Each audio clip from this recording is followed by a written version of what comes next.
He was a guest at a crime scene. That is Jeffrey Epstein's home in Manhattan, where he admittedly was a guest at certain points. And so he would have been able to see which, young girls coming in and out, not in school. And he would have had a chance to observe who was with him, them, and at any parties. And he would have information, even though he declines and has indicated in the past he doesn't know anything that could help, or he didn't witness a crime, or was not involved in a crime, or denies knowing Virginia Giuffre, whatever excuse he gave for not speaking to law enforcement. That's not for him to decide. The news this afternoon that Andrew Mountbatten Windsor has been summoned to appear before the US Congress about his ties to the convicted paedophile, the late Jeffrey Epstein. Democrats on the House Oversight and Accountability Committee wrote to Mountbatten Windsor requesting he testify over his connections to Epstein's sex trafficking ring. The Democrat Congressman Suhas Subramanian, one of the signatures on the letter, has been speaking to Sky News. Well, I want to know what he knew about the entire criminal enterprise. It seemed like he'd been to the island. It seemed like he'd been very engaged and friendly with Ghislaine Maxwell and Jeffrey Epstein. And so he must have known a lot about their business dealings. He must have known a lot about the victims and who was victimized, as well as the other perpetrators of the crimes. And I would ask him about his involvement as well. So that was Suhas Subramanian, the Democrat congressman who signed the letter asking Andrew to come over to the States. Well, in a posthumous memoir published in October, Virginia Giuffre, a prominent accuser of Epstein, repeated allegations that as a teenager she had sex with Andrew on 3 separate occasions. He denies those accusations. Let's talk to Gloria Allred, a prominent US lawyer who represents more than 20 survivors of Jeffrey Epstein. Gloria, welcome to Times Radio. Thank you for inviting me, Henry. Okay. What more do you think Andrew Mountbatten Windsor can help them with, or did the Democrat congressman we heard there a moment or two ago, Mr. Subramanian, get it right? Well, it's clear that this has become a political issue.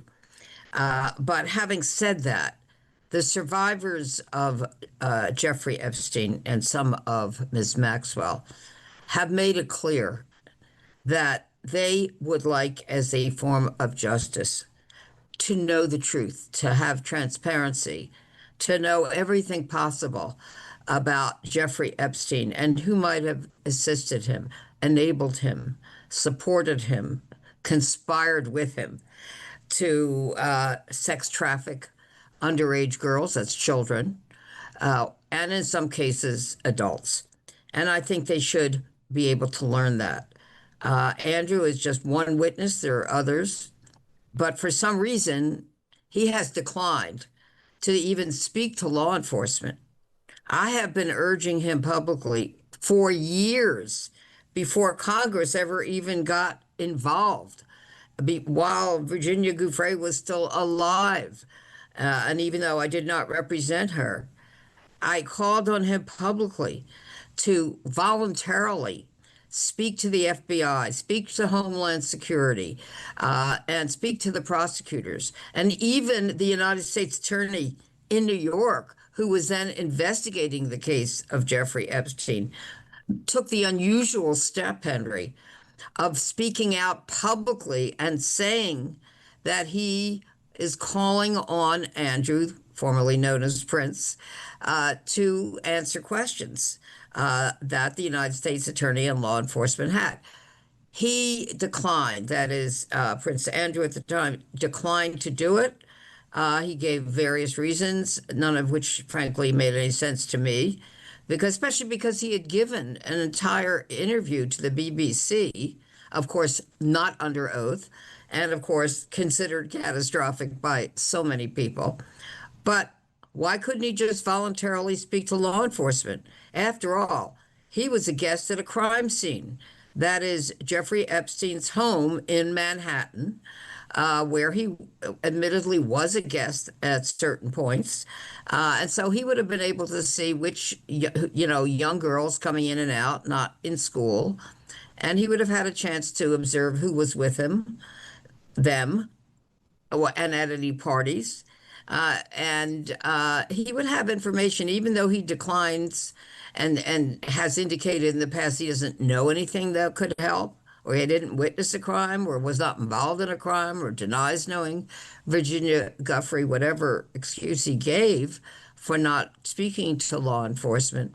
That's not for him to decide. He should speak to the United States Congress voluntarily and or to law enforcement and tell what he observed, what he saw, what he heard. Well, you say speak And to the United that's States important. Congress. Sorry, Yes. Gloria, you say you should speak to the United States Congress, but this particular committee, the Yes. Oversight Committee, is controlled by Republicans. They don't Correct. appear to support this move. So when it comes to practicalities, how would this actually work, this attempt to get him to sit for what's called a transcribed interview? Well, you're right. It's not an official invitation from the committee because the chair of the committee is Republican. There are also other Republicans on the committee, some of whom might like to see the interview, hear the interview, have the interview. But the chair has not indicated support so far. It doesn't mean he won't in the future. But right now, it's just the Democrats. They are the minority. And so they don't have any power to have an official invitation, just one from the minority members of the committee. But look, putting all of that aside, he could do it. He knows that he could do it, Andrew. He has, from the Democrats, they've asked him to respond by November 20th. Will he respond at all? Will he just hide behind some excuse like, oh, well, the Republicans didn't invite me? I doubt that he'll say that. Will he accept the invitation? Probably unlikely for a variety of reasons. But let's wait and see. And, some of the Republicans could change their mind. Well, Right now, the on that government point, shut Gloria, down. yeah, indeed. Yeah. On that point, Gloria, why do you think thus far no Republicans have broken cover and said, hey, we were all about the Epstein files, we wanted them to be revealed. Why haven't they said, we want to hear from Prince Andrew? Why has it gone down party political lines?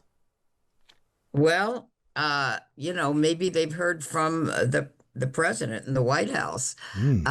He seemed to indicate some sympathy the other day for the royal family, and he said they suffered a tragedy when asked about Prince Andrew.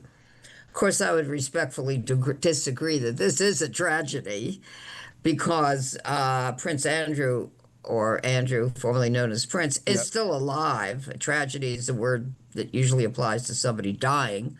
But having said that, I would only be speculating as to why the Republicans have not yet called on him to testify. Perhaps they can't compel him with a subpoena, but there's no harm in offering an invitation, Sure. a formal invitation from the committee. Maybe they'll do that in the future. Anything is possible. Right. And how would you contrast the way in which the British have dealt with Andrew, Mountbatten Windsor, and Lord Mandelson, the former British ambassador to Washington, because of their association with Epstein, and what appears to us over here on this side of the Atlantic, with the lack of action, accountability visited on those who also don't have close associations with Epstein on your side of the Atlantic? Well, clearly, I commend the public in the UK who have called on those who have been connected to Jeffrey Epstein and who have appeared to lack credibility because some of the emails that have been released, which stands in stark contrast to what they have previously said. I think the public has made a big difference. And I'm glad for what King Charles did and the Queen, and they expressed their sympathy for the victims and survivors. So now I would call on them, with all due respect, to go one step further.